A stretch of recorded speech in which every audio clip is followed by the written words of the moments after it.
ഇപ്പോൾ മീൻ വാങ്ങാൻ പോയാൽ മിക്കവാറും എല്ലാ ദിവസവും കിട്ടുന്ന ഒരു മീനാണ് നങ്ക്. അപ്പോൾ നങ്ക് എല്ലാവരും പല രീതിയിലും വെക്കുന്നുണ്ടാവും. ഞാനിന്നെങ്ങനെ അറിയാം വെക്കുന്നത് മാങ്ങ ഇട്ടിട്ട്. അപ്പോൾ നിങ്ങൾ ചോദിക്കും മാങ്ങ ഇട്ടിട്ട് നങ്ക് വെക്കാൻ ആർക്കും അറിയില്ല. എല്ലാവർക്കും അറിയാം, എല്ലാവരും വെക്കുന്ന തന്നെ. എന്നാലും ഞാനിങ്ങനെ വെക്കലെന്ന് കാണിച്ചു തരണ്ടേ.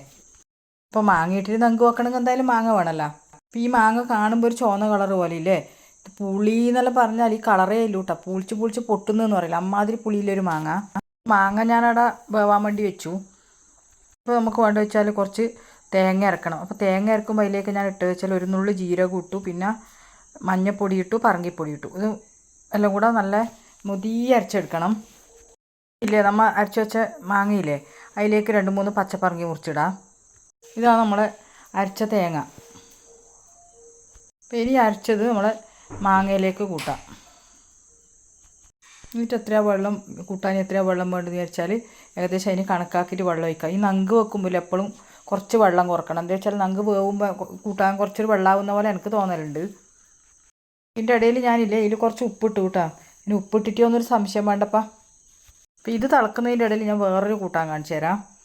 എന്താ പറയുക, രാവിലത്തെ പലഹാരത്തിൻ്റെ കൂട്ടാനാണ് കടല. അപ്പോൾ ഈ വെള്ളക്കടല എന്ന് വെച്ചാൽ ഈ ചുവന്ന കടല എടുക്കുമ്പോൾ ഒരു ഡബ്ബയിൽ കുറച്ച് വെള്ളക്കടല ഇട്ടു. അപ്പോൾ ഞാൻ വെച്ചാൽ അതും കൂടി ഇതിലിരിക്കട്ടെ എന്ന് പറഞ്ഞിട്ട് ഇട്ടത്. ഇതുണ്ടല്ലോ, എൻ്റെ അമ്മമ്മ പണ്ട് ഇങ്ങനെ കടലിനെ കൊണ്ട് നല്ലൊരു കൂട്ടാനാക്കും. അപ്പോൾ അതുപോലൊരു കൂട്ടാനാണ് ഇന്ന് ഞാൻ ആക്കുന്നത്. കടല ഉള്ളിയും പച്ചപ്പറങ്കിയിലോട്ട് നല്ലോണം വേവിച്ചു. അതിലേക്ക് കുറച്ച് നല്ലോണം തേങ്ങ, കുറച്ച് കടല ഇട്ടിട്ട് ഒന്ന് നല്ലോണം ഞെരടി ആ തേങ്ങയിൽ പാലെടുക്കണം എന്ന് പറഞ്ഞാൽ പാലായിട്ട് എടുക്കുകയൊന്നും വേണ്ട, നല്ലോണം ഞെരടിയാൽ മതി. എന്നിട്ട് എന്താക്കണമെന്ന് വെച്ചാൽ നമ്മളെ വേവിച്ച കടലയില്ലേ അതിലേക്ക് ആ തേങ്ങയോടെ ഇടണം. അപ്പോൾ ഇനിയിപ്പോൾ ഇതൊന്ന് തിളപ്പിച്ചാൽ മതി. ഈ കടലില്ലേ നമുക്ക് ഉപ്പുമാവ്, രാവിലെ അരച്ച ദോശ, പുട്ട്, പിന്നെ അവലും കടലയെല്ലാം തിന്നൂല, അതിൻ്റെ നല്ല ടേസ്റ്റാണ് കേട്ടോ ഇങ്ങനെ കടല വെച്ചാൽ. അത് കൂടാണ്ട് വെറുങ്ങനെ കുറച്ച് കട്ടിക്ക് വെച്ചാൽ വെറുങ്ങനെ കോരി തിന്നാനും അടിപൊളി ടേസ്റ്റാണ്. പറഞ്ഞുകൊണ്ടിരിക്കുമ്പോൾ നമ്മളെ അരവും മാങ്ങയെല്ലാം തളിച്ചു. അതിലേക്ക് നങ്കിടണം. അതിന് വേറെ പ്രത്യേകിച്ച് ആചാരമൊന്നും ഈ കൂട്ടാനില്ല. അപ്പോൾ ഇതൊന്ന് തളിച്ചാൽ നങ്കും മാങ്ങയും എൻ്റെ കൂട്ടാനായി. അപ്പോൾ അതവിടെ തിളക്കട്ട്. അപ്പോഴൊക്കെ നമുക്ക് കടലക്ക് ലേശം കൂടെ പണിയുണ്ട്. അപ്പോൾ ഇത് കടലയും നല്ലോണം തളിച്ചു. ഇനി ഈ കടലയ്ക്ക് നല്ലൊരു സൂപ്പർ വറവാക്കണം.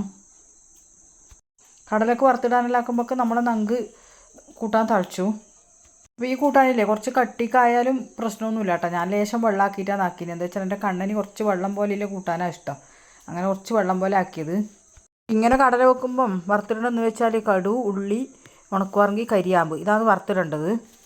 അപ്പോൾ ഇങ്ങനെ വറുത്തിടുന്നതിന് ഞാൻ ഒരുപാട് എൻ്റെ വീഡിയോയിൽ കാണിച്ചിട്ടുണ്ട്, അതുകൊണ്ട് ഫുള്ളൊന്നും കാണിക്കുന്നില്ല കേട്ടോ. അപ്പോൾ ഉള്ളി നല്ലോണം ചോന്നു. ഇനി എന്താക്കുക, കടലയിലേക്ക് ഇടുക. അപ്പോൾ എങ്ങനെയുണ്ട് ഞാൻ വെച്ച മസാല ഇടാത്ത കടലയും മാങ്ങ കൂട്ടിയ നങ്ക് കറിയും? അടിപൊളിയല്ലേ?